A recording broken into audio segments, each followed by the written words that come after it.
on the Prairie show.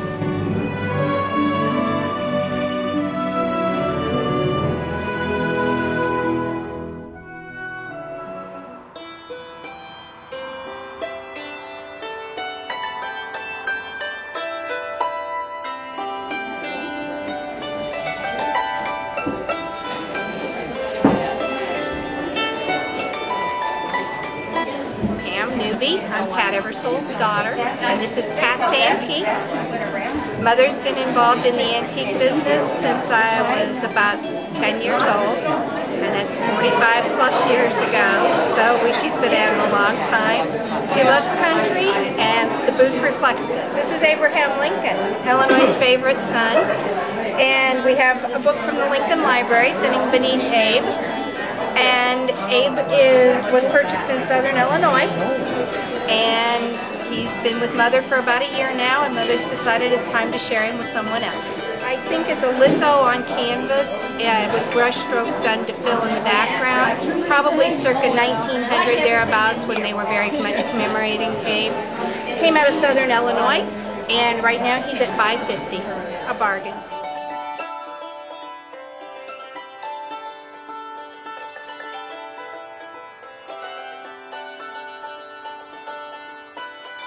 Carol Albert from Tennessee. Document boxes, early train pieces, just anything that catches my eye, basically. Well, the handmade items was a huge snowman made by Rachel Engel. You get to have a piece of history. You get to hold a piece of history. My name is Rachel Engel, and I'm one of the promoters of Homesteaders on the Prairie. That was one of the favorite things, and we found a little mantle and a bucket bench, a wall desk, hanging wall desk, ironing board, just lots of smalls. It was a good time. Last year was our first year. A year ago was our first time here. Oh yes. We barely had room for our suitcases to go home.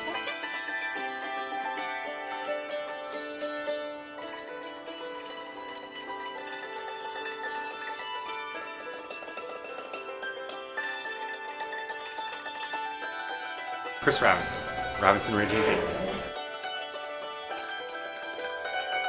The wife made homemade potpourri to sell us.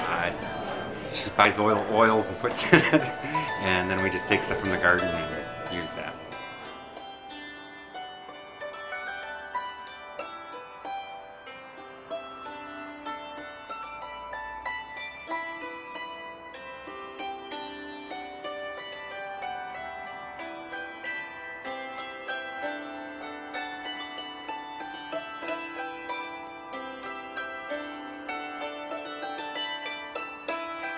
Donna Kidwell. I've been in business 25 years. Well, primitives, everything, just whatever I can come up with to share with the public.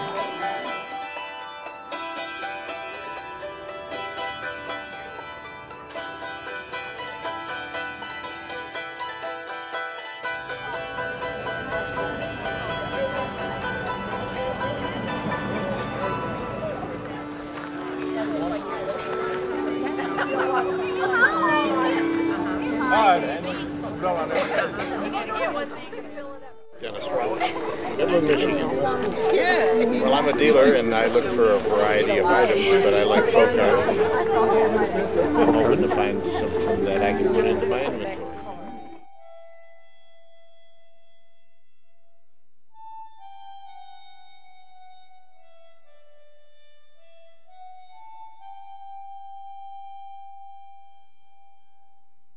Rita Carnine Antiques. Well, they're paintings on canvas, and they are dated and signed. They're dated 1852 and signed by the lady that painted them. And it's a husband and wife, probably their wedding pictures.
Decorator on the go. I'm from Mentone, Indiana. Decorate so cute. Everybody's got a really neat room. It's a really fun show. It's Indian jewelry from Gallup, New Mexico. We handpicked all of this in special order for people. If they know what they want, we can call. I have silversmiths that I call, check with, and they can make what we want. So it's been a real good thing with the antiques. It goes very nice with antiques.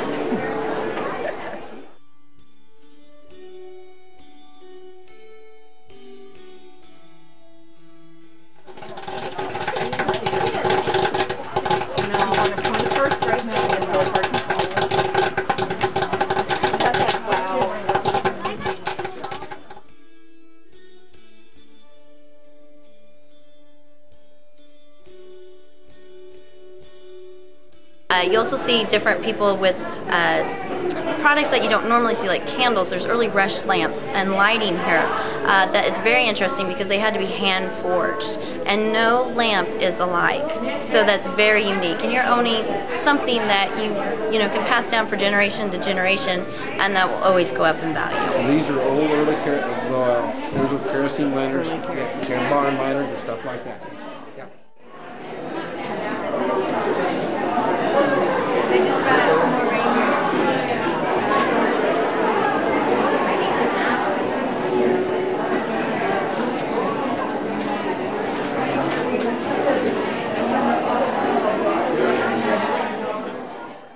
The Homesteaders on the Prairie is an experience of a lifetime.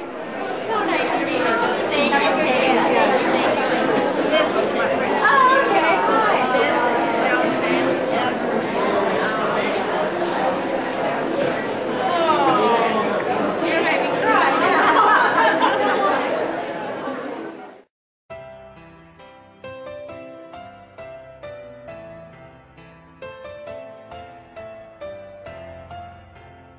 I'm Jill Peterson. This is the Homecoming. It's a third book in a series of 3. This is the third and final book. Really just a tour of each home, and we show the whole home in its entirety. And not always is it an early home, but oftentimes it is also an early home filled with all early antiques. And it's also a long visit with each homeowner so that we can find out a little bit about how each homeowner lives with what they love and why they started collecting. Each book actually takes me a full year. I do all my own photography, and I travel to do all my own homes. I write the books, and each book takes about a year. Texas. I live in Central Texas, yes. This is my first time at the Homesteader Show. Oh, it's fabulous. These guys are the best show promoters there are. They treat us with great respect. Is it B-O-N-N-I-E? Yes.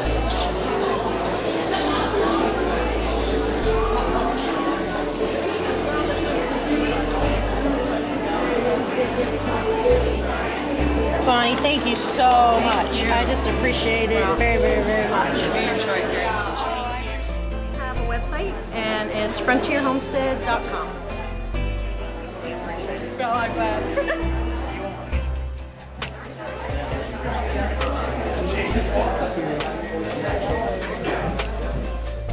To be able to hold something that maybe your great-great-great-great-great-grandfather came over on the ship and actually crafted himself or brought with them. Marian Atten, Antiques at Hillwood Farms. I am sitting next to an 18th century rope bed that has its original canopy parts. Part of the reason that it had a canopy was because side curtains and canopies were used to keep the warmth during sleeping because the houses were only heated by fireplaces. So at night they could draw the curtains, and actually the bed hangings showed wealth. If they had very inexpensive bed hangings, it meant they were on the poor side. If they had imported fabrics, it meant that they were of wealth. and could afford it. And back in the 18th century, they often entertained up in their bed chambers. So it was a kind of an interesting concept where beds were the most important sign of wealth. Also, you'll notice that it is put together with ropes, and the saying "sleep tight" came from those ropes, because if the ropes weren't tight, the mattress sagged and you didn't sleep very well. So periodically they would use an implement called bed tightener, and they would twist the ropes or by hand to pull them tight again, re-knot them, and that would mean they slept tight and they didn't sag. Also, you will sometimes hear it in association with "don't let the bed bugs bite," and that was because the mattresses were filled with straw, corn husks, and or feathers, and bed bugs love to roost in those things. So it was kind of an interesting time.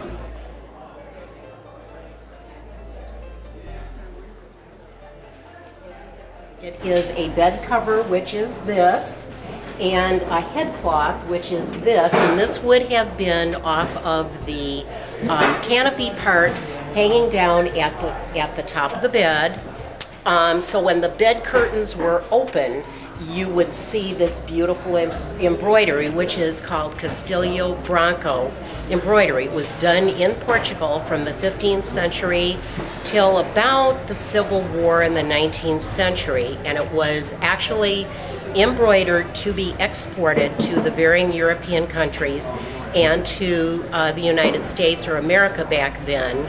And it too showed a sign of wealth. If you could afford to buy these beautifully done bed trappings, as they are called, you had wealth, and it meant you were successful in the shipping business or as a builder or as a joiner of furniture. These draperies actually came out of a museum, and their appraised value while they were at the museum was $10,000. A purist is somebody who will accept some restoration but is looking for the best form and the least amount of work done to a piece of any time period. And that covers every form of furniture, starting with Pilgrim Century or Jacobean in English, and goes through the Queen Anne, William and Mary, Chippendale, into Sheridan, Empire, etc. And it just simply means you're going to look for the rarest and the best example that you can of any part of collecting. It could be furniture, it could be pottery, it could be textiles, clothing. My historical period is Puritan, which would be from 1630 to approximately 1700. Part of it is family history. My grandmother was very majorly into antiques, so I was introduced very young into the world of antiques, so to speak. And because she liked English Jacobean, it kind of was something I was very familiar and very comfortable with. And also, I was dragged off the beach as a very young girl and taken to the opening of Plymouth Plantation, which is the reconstruction of where the Pilgrims actually landed. And I'm just drawn. In antiques, you find yourself being drawn to a time period and almost being sucked in, because you have that kind of Linus blanket feeling when you are in a room, in a museum, or in somebody's house, or in a magazine. You can just transport yourself right into that time and into that feel. Homesteaders on the Prairie, where you can hold a piece of history.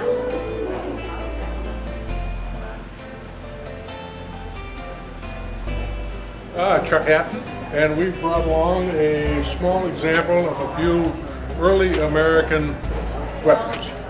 Primarily flintlocks with a few conversions from flintlock to percussion. And just to show a little bit of the history of weapons in America. And these were primarily the non-military weapons. This is the Davy Crockett Daniel Boone thing. Some people say they're investments. I say they're just something that you like or you love, and you want this as an accent piece to your other antiques. Early 1700s, 1750 to 1820.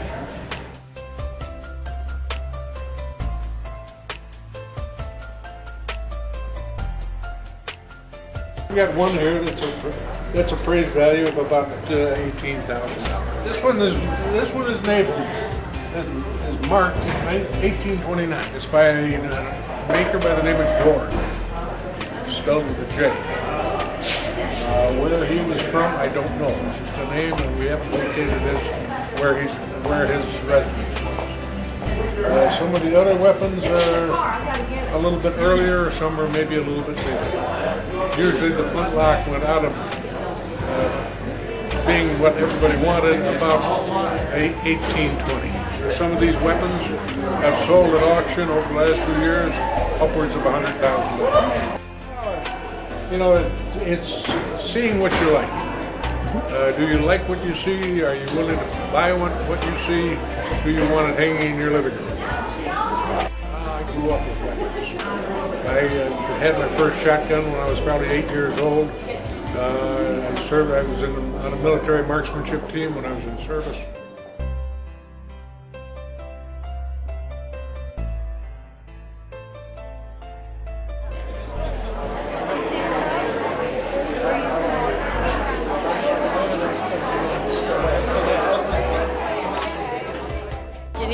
Well, I have long neck gourds. Absolutely wonderful bundled together, hanging on a door or on the wall or whatever. I'm from McHenry, Illinois, which is near Chicago. Somebody give her a plate. I have a plate.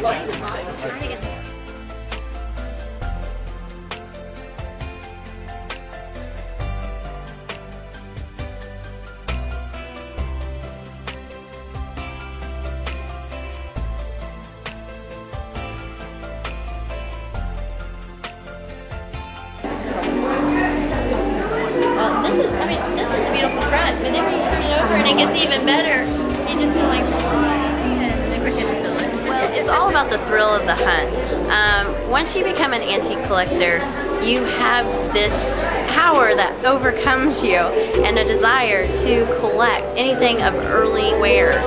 And that's exactly what these people have going through the blood through their veins right now, is this power to come in and buy antiques, and then they get addicted, and then you just keep wanting to buy and buy and buy. And we have such great dealers, great products, that everybody is just on a feeding frenzy, basically, wanting to purchase these antiques. Look from the right as you can. We had traffic light. Yeah, we had traffic light. Ed and Sheila Gent from St. Louis have desks like this that we can purchase and take home with us. Well, it came from Ohio. We think it's maybe a late 1800s piece out of either pine or poplar. We're not totally sure. But this is something we're going to keep. We will be using this as our own at the shows and at home as well.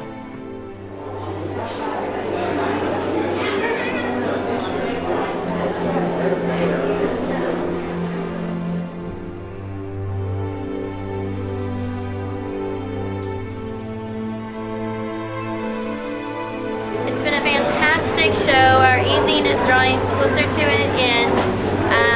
Everybody is going home with their goodies.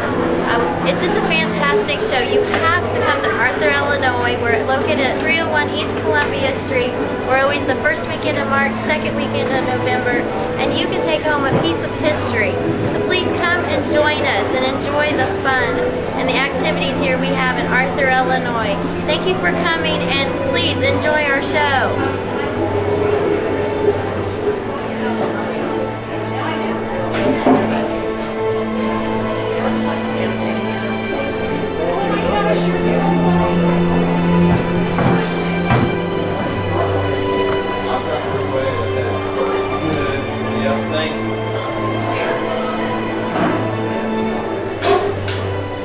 Just to see the people, to meet the dealers, and they just have wonderful primitives that you just can't find anywhere. Knickknacks to... I just like the whole feel of all of the antiques and the things that people make, and it's just this wonderful. Can I use you this afternoon? Oh, really? A lot of stuff. It is so wonderful and warm and friendly, and everybody just seems like a family, and it's fun to be here. It's just plain fun. It's rejuvenating.